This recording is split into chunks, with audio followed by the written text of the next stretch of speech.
안녕하세요. 핑플릭스입니다. 예전에 퀀트 투자로 유명한 이 강황국님이 써서 이슈가 되었던 글인데요. 그 외에 대부분의 이 투자자들은 이 투자에 실패하는 걸까요? 이게 주된 내용이에요. 그래서 원문의 장대한 글을 제가 요약하면은 이 투자에 실패하는 99%의 이유는 바로 우리가 그저 평범한 인간이기 때문이에요. 우리 인간은 이 수십만 년 동안 천천히 이렇게 진화해 왔거든요. 이 진화의 키워드는 이 생존, 살아남는 것과 번식, 자손을 남기는 거였어요. 이 주식 투자 따위를 잘하려고 진화한 게 아니거든요. 그래서 우리 뇌는 이 온갖 편향, 그리고 모순, 그리고 오류투성이에요. 오히려 우리 뇌는 이 주식 투자에 굉장히 불리하게 되어 있어요. 처음 주식시장이 열린 게 1602년이거든요. 그러니까 우리 주식의 역사는 사실 한 400년밖에 되지 않은 거예요. 그러니까 아까 우리 인류의 뭐 역사를 이렇게 보면은 주식 투자는 지금 여기 있는 거예요, 여기. 당연히 우리 뇌는 주식에 익숙하지 않죠. 우리의 뇌는 그 본능, 뭐 직감, 그리고 감정, 이런 본능과 관련된 이게 시스템 1이고요. 그리고 논리적이고요. 이성적이고 합리적인 판단을 하는 게 시스템 2인데요. 불행히도 이 본능, 직감, 감정, 심지어 뭐 집착, 이런 시스템 1이 자꾸 시스템 2를 간섭하는 거예요. 그러다 보니까 자꾸 논리와 이성, 합리가 결여되고 이상한 비정상적인 판단을 내리게 되는 거죠. 그러니까 정상적인 인간이 소신껏 이렇게 주식 투자를 하게 되면요, 99% 망하게 되어 있어요. 이거는 뭐 어쩔 수 없는 인간의 본능이에요, 본능. 메커니즘이죠. 그래서 여러 그 예시 중에서 제가 공감이 좀 갔던 세 가지만 좀 예시로 들어볼 건데요. 우리 인간이 흔들리는 갈대라고 하잖아요. 이게 우리 인간의 본성은 꾸준히 일관성 있게 같은 그 투자 전략을 유지하기가 쉽지가 않아요. 예를 들면 수십 년 동안 이 매출 성장이나 아니 뭐 PSR, 뭐 퍼, 아니 혹은 ROE, 뭐 현금 흐름 등 이 우수한 지표를 기준으로 해서요, 꾸준히 투자한다면은 이러면 당연히 투자에 성공할 확률이 높겠죠. 근데 이런 사람이 거의 없어요. 처음엔 투자 원칙을 잘 지키지만 이 뭐 급등주로 손쉽게 돈을 번 사람들을 보거나 아니면 반대로 시장이 충격을 받아서 주가가 폭락하는 거예요. 그러면은 이렇게 멘탈이 무너지고 처음에 고수했던 이 투자 원칙이나 기준도 바뀌게 되는 거죠. 게다가 인간은 감성의 동물이잖아요. 그래서 그날의 어떤 기분, 뭐 건강 상태, 컨디션이라고도 하죠. 그리고 배가 고프냐 안 고프냐, 그리고 뭐 피로 정도나 날씨, 뭐 비가 오냐 안 오냐, 뭐 그날의 신문 내용, 심지어 점심시간에 동료와 했던 이 이야기에 따라서 이게 전혀 투자와 관련이 없는 거잖아요. 근데 우리 가치 판단이 쉴 새 없이 막 흔들리는 거예요. 이런 것들에 따라서 짧은 시간에도 이렇게나 이게 새털처럼 흔들리는 게 이게 우리 인간인데, 하물며 이 수십 년간 자신의 어떤 투자 철학을 일관성 있게 꾸준히 유지하고 이 실행하는 인간은 사실 거의 없다고 봐야겠죠. 두 번째는 그 자만심인데요. 뭐냐면 정상적인 인간은 모두 남보다 이렇게 잘났다고 생각해요. 이게 어쩔 수 없는데 나는 바보 같은 남들과 달리 이 투자도 잘할 수 있을 거라고 확신해요. 아마 영상 보는 분도 그렇게 생각하고 있을 거예요. 모두가 이렇게 확신하지만 사실 알다시피 주식시장에서 성공하는 거는 정말 이 소수에 불과하잖아요. 특히 한국은 보면은 그 한 개 종목 혹은 두 개 종목에 몰빵하는 사람이 60%거든요. 세 개까지 하면 거의 70%예요. 그 내가 선택한 이 한 개, 두 개 이런 종목에 어떤 주가가 상승한다? 여기에 대한 믿음은 도대체 어떤 자신감인지 모르겠어요. 심지어 이 투자하는 그 기업에 대해서 공부도 안 해요.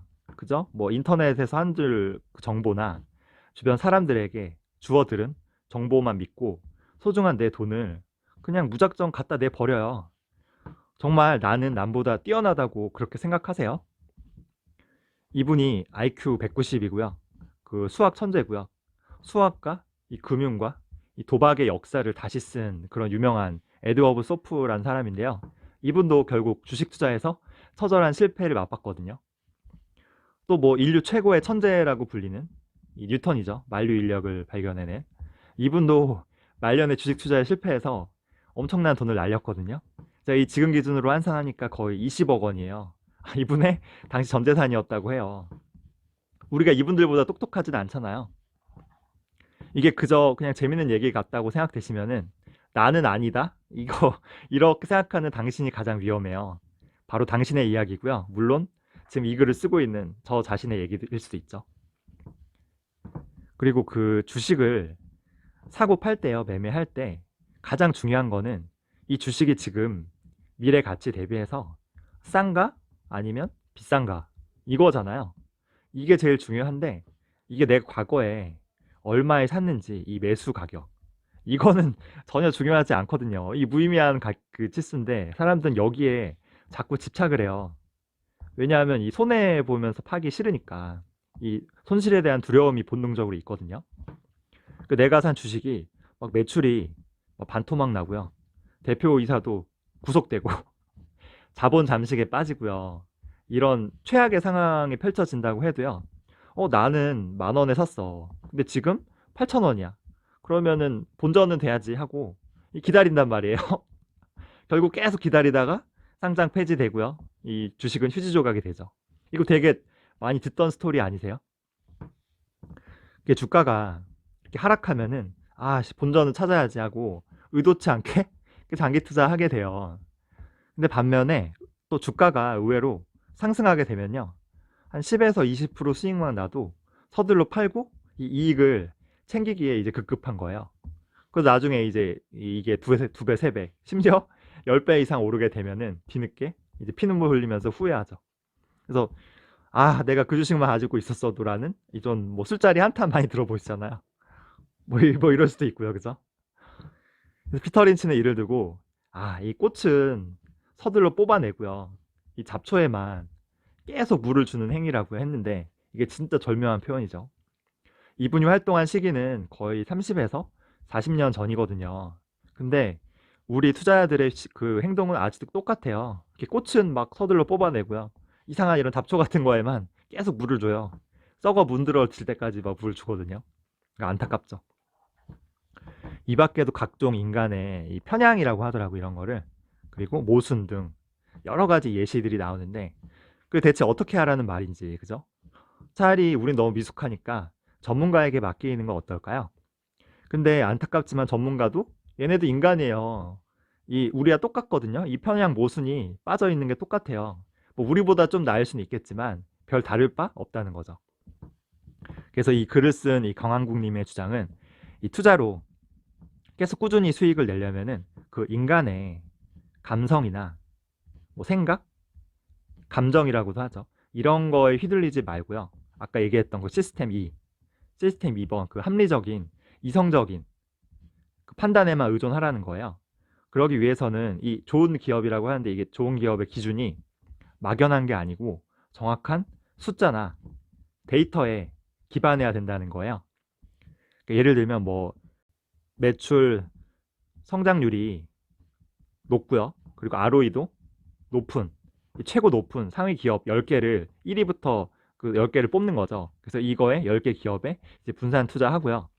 리밸런싱을 6개월마다 한 번씩 같은 기준으로 뭐 동일하게 한다. 뭐 이런 똑같은 그 숫자로 데이터를 뽑아낼 수 있는 기준이 필요하다는 거죠. 이게 일명 그 퀀트 투자라고도 해요. 물론 실제 퀀트 투자는 이 기준이 훨씬 더 복잡하고 좀 다양하겠죠. 핵심은 이 정확한 이 숫자와 이 데이터를 기본으로 이 룰을 만드는 거예요. 자신만의 룰을 만들어서 이거를 내가 아닌 주식 투자 1도 모르는 그냥 초딩한테 너 이 룰대로 해 라고 해도 똑같이 할 수 있는, 매매할 수 있는 그렇게 만드는 거죠. 즉 인간의 생각이나 의견이 전혀 반영되어 있지 않은 그런 매매법이에요.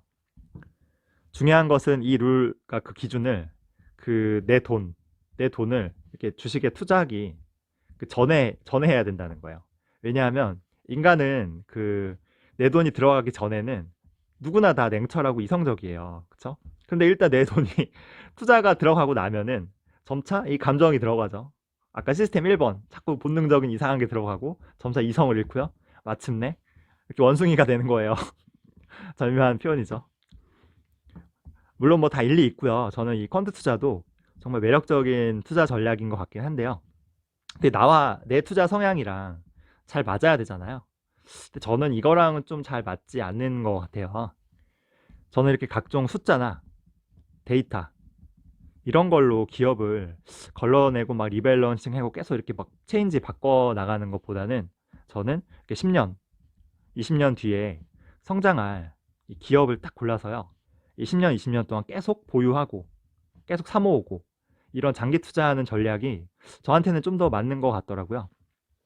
게다가 이 그 숫자로 골라내는 게 에러가 있는 게 뭐 브랜드 가치나 뭐 특허권이나요.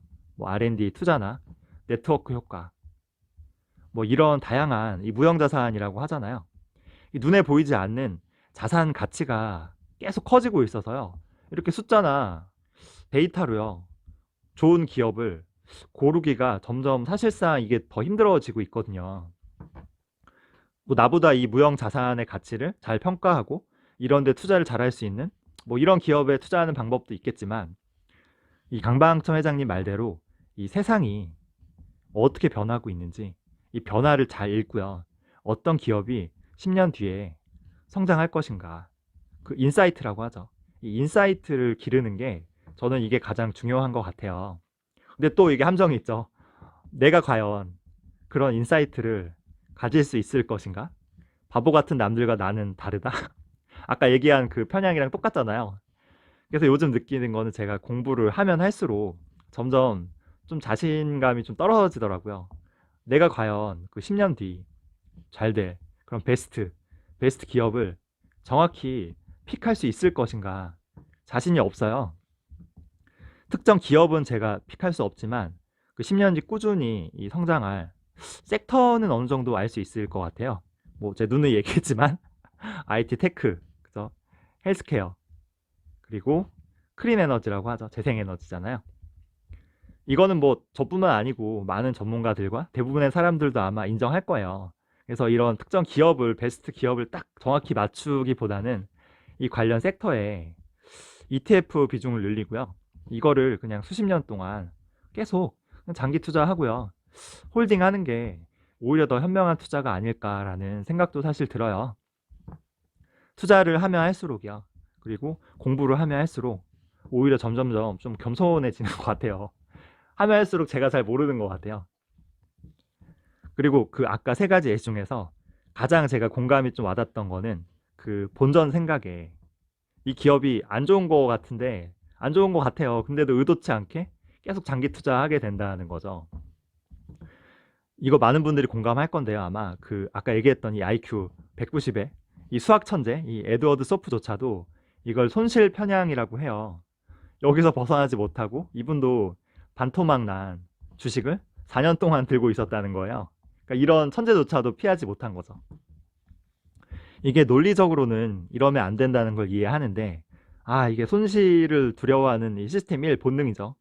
이게 실행에 옮기기가 참 쉽지가 않아요. 내 일이 되면은 이게 쉽지 않죠. 그냥 제가 한 가지 좀 팁을 주자면요. 예를 들어 A 기업에 제가 투자했어요. 1,000만 원을 투자했는데 이게 뭐 마이너스 20%된 거죠. 그 지금 800만 원만 남은 거예요. 그러면 이때 그 중요한 거는 이 A 기업이 계속 투자할 만한가 아닌가 그게 이 기업의 본질이 가장 중요한데 우린 인간이기 때문에 이 마이너스 20% 200만 원의 이 손실만 계속 생각이 나는 거예요. 그러니까 이럴 때는 이 A 기업 주식을 이미 매도했다 가정하고요. 지금 이 800만 원 현금으로 가지고 있다고 이 가정을 하는 거죠. 그런 다음에 내가 현금이 있을 때 800만 원이 다시 이 A 기업을 이 주가에 매수할 것인가 이런 고민을 하면은 의외로 이때는 조금 합리적인 판단이 가능해요. 대부분의 분은 내가 미쳤다고 다시 이런 기업을 매수하냐고 할 거예요. 왜냐하면 마음고생 많이 했으니까. 그쵸? 그러면 이런 기업은 그냥 손절하는 게 맞죠. 다른 좋은 더 매력적인 기업에 투자하는 게 맞잖아요. 반면에 내가 현금이 있다 가정해도 그래도 진짜 이 기업은 너무 그 기업 가치 대비 저평가다. 아직도 비전이 있고 매력적이라고 생각한다. 투자할 만하다. 이런 생각이 들면은 얘는 보유하면 되는 거죠. 그쵸? 명심해야 돼요. 이 소중한 우리 돈이 이 투자하게 되면은 아무리 이렇게 이성적인 투자자라도 이렇게 원숭이로 변해요. 그러니 이 주식이 아닌 그 현금으로 이미 매도해서 갖고 있다고 이 가정하면요. 원숭이에서 이 합리적인 인간으로 다시 좀 돌아올 수 있거든요. 이 상상하는 것만으로도 조금 더 냉철해지고 합리적이 돼요. 좀 신기하죠. 제 요약을 하면은 그 일관성이 없는 그저 계속 흔들리는 이런 투자 전략이 사실 우리가 투자 실패하는 이유 중에 하나고요. 또 나는 남들과 다르다. 자만심. 이 자만심도 투자 실패하는 이유죠. 그리고 꽃은 뽑아내고요. 그저 잡초에만 주구장창 물을 줘요. 이것도 참 안타까운 이유고 또 돈이 투자되면요. 아무리 합리적인 그 이성적인 그 투자자도 원숭이가 되는 거예요. 그러니까 이거를 약간 그 투자되기 전을 가장하고 좀 생각해보는 지혜도 필요한 것 같아요. 그리고 뭐 이건 저 얘기인데 뭐 숫자와 이렇게 데이터로만 좋은 경험을 필터링하는 어떤 그런 퀀트 투자보다는 저는 이 세상의 변화를 읽고요. 그 인사이트를 기르고요. 그래서 10년, 20년 뒤에 관련 기업이나 섹터 ETF에 이 장기 투자하는 게 저의 투자 성향에는 더 맞는 것 같아요. 각자 자기의 투자 성향을 파악하는 것도 중요한 것 같아요. 정상인이라면 이 99%의 투자에 실패한다고 해서요. 이 마냥 이 투자를 두려워할 필요는 없는 것 같아요. 왜냐하면 대부분의 사람들이 이 심리적으로 자꾸 이렇게 막 흔들리고요. 투자에 이 실패한다는데 바로 전 기회가 있다고 봐요. 왜냐하면 모든 사람들이 객관적이고 뭐 합리적인 판단만 하면은 그 누가 투자로 돈 벌겠어요? 이 두려움, 공포죠. 공포, 그리고 흔들림, 탐욕. 저는 이 속에서 이 투자의 기회가 있다고 보거든요. 준비한 내용은 여기까지고요. 계속 좋은 영상 올리도록 할게요. 좋아요와 구독 많이 눌러주세요.